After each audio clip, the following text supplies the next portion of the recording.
अमानवीय तरीके से की जा रही थी गायों की तस्करी। पुलिस ने 13 गायों को किया बरामद। Every drop of water counts. SBM Gold's water tank is the most sustainable and durable water storage solution available. Our hashtag असली commitment. एक लॉरी में खाली ड्रमों की आड़ में गायों की तस्करी की जा रही थी।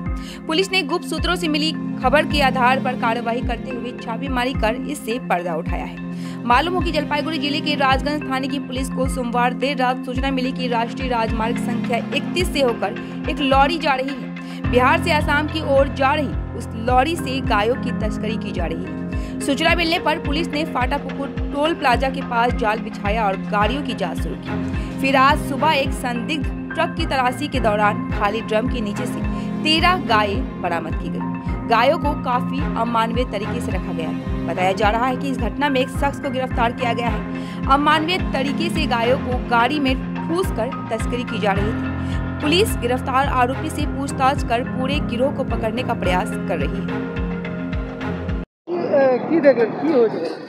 सामने टोलेर सामने एक पुलिस एक गाड़ी धरलो आसाम नाम्बारेर गाड़ी देखले ऊपर ड्राम छिलो और ड्रामेर नीचे एक लेयार देওয়া ছিল ওখানে অনেকগুলো গরু আছে। গরু মোটামুটি 30-40টা গরু হবে। সে গরু ধরলো পুলিশ। গরু ধরলো রাজগুন থানার পুলিশ। এই জায়গাটার নাম ফাটাপুকুর পানিকোয়ারি টোল। আপনার নাম? বাবলু মোহাম্মদ।